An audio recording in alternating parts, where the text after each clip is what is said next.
Is the WNBA in trouble? No, the WNBA is not in trouble. Ratings and ticket sales have been plummeting ever since Caitlin Clark got hurt. What are they going to do now?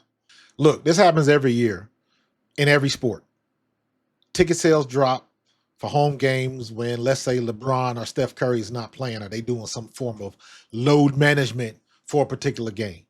Home fans get a little bit miffed when they drop $1,000 or more on some tickets to see LeBron play and find out that he is going to have the day off or resting. So they try to recoup the tickets, resell them. Obviously, they're going to try to resell them at a lower price to get some of that money back. But at the end of the day, they just taking the L. The WNBA is bleeding money now that Caitlin Clark is out. Not really. They're not bleeding money. They're doing the same thing they've been doing. They've been losing an average between $10 and $25 million a year since they've been in existence. It went up the last year because they had to get the planes and the private flights because it became a security issue once the popularity of Caitlin Clark hit the masses. But don't forget, if there's one thing the WNBA can do, is operate while losing money. They've been doing it for the last 30 years, technically 29 years, but they've been doing it for a long time and they know how to keep their head above water. Even with the influx of attention these past 2 seasons, the W as a league is still in the red. So once this new media right check clears, then they'll have a little bit of elbow room, but they're still going to be losing money, but at least they're heading in the right direction.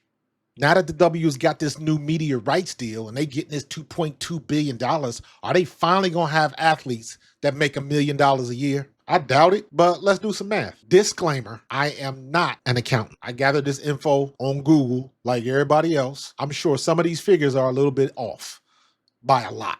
So the projected media rights deal is 11 years, $2.2 billion, billion with a B, right?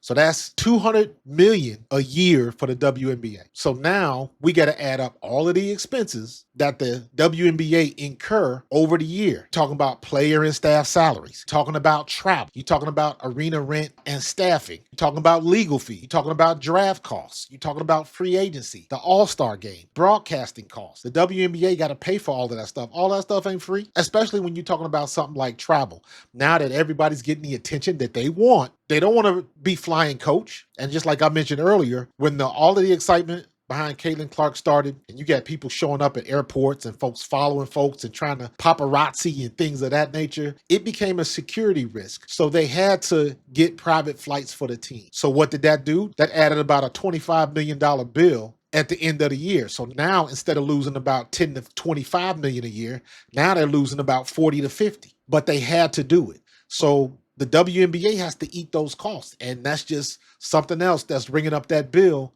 as time goes on. But it's a necessary evil. Draft costs. The WNBA holds a draft every year. Do y'all ever wonder why the draft is such a small thing compared to the NBA, compared to the NFL, compared to some of these other sports? There's no need to have all of the hoopla, the pomp and circumstance like they have for the NBA and the NFL. That's a huge waste of money for the WNBA because they don't bring in that type of attention. They've only just started getting this. This is only the second year of this type of attention for the W. So they got to tread carefully and not try to bite off more than they can chew, trying to do what other people are doing, trying to do what other leagues are doing. Because right now they can't handle it. They can't even get a proper media team to follow all of these people on social media when you see what some of these other leagues are doing. You look at the NBA, you look at the NFL, they have media teams and people on every team that follow the individual players around, and they get a lot of media content and social media content for these teams. The WNBA just don't have that type of budget. Free agency, they got to pay the players. I was surprised just like everybody else when I found out these players are making $79,000, $80,000 a year, and I'm thinking, well, wait a minute. Well, didn't they sign for like 200 something thousand? Yeah, but that's for the entirety of the 4-year rookie contract. So whatever they sign for, if they sign for 270 divided by 4 years, that's their yearly contract. So they're not making no money, especially if you live somewhere like New York or LA. That's 70 something thousand, not gonna cut it. Now the teams do make it sweeter. They might give them a car, pay for half the rent. They don't have to pay for food and something like that. They do things to sweeten the pot, but for the most part, they're not making a lot of money.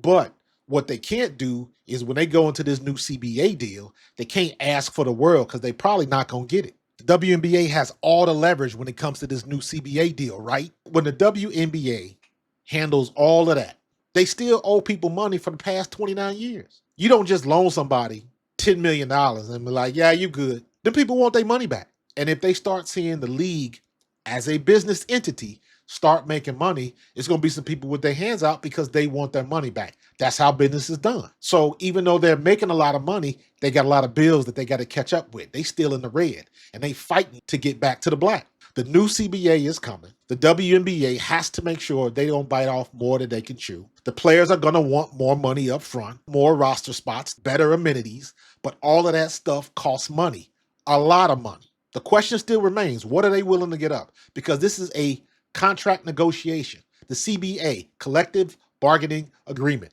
They're going back and forth. If you want to get something, you got to give something. It's a quid pro quo. What are you willing to give up to get what you want? So if you want to hire salaries, maybe they don't have an extra roster spot. It's going to be a give and take. And I'm curious to see what the WNBA, what the players are willing to give up to get the higher pay or to get the extra roster spot. Because I don't know what the owners and the NBA is going to be asking for. But this is a negotiation. And contrary to popular belief, the players do not have all the leverage. I don't know why Fee said that in the first place. They do not have all the leverage. The leverage is and has always been in the hand of the owners, or in this case, the NBA. And like I just said, they're going to want their money back.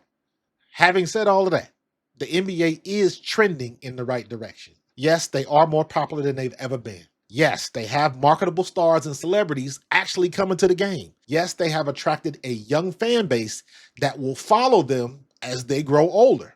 So they're going to spend money as they grow older. Now, if the WNBA can successfully navigate through this CBA, and that is not a given, you go back and you look at all these other sports that have strikes, lockouts, all of that's because they couldn't agree on the CBA. And the WNBA is not exempt, especially when they trying to get what they trying to get. They got to be careful of that. If they can get through this new CBA, I think the WNBA will be in the black within 4 or 5 years. But it is not going to be immediate. It is going to take some time. However, they are definitely trending in the right direction.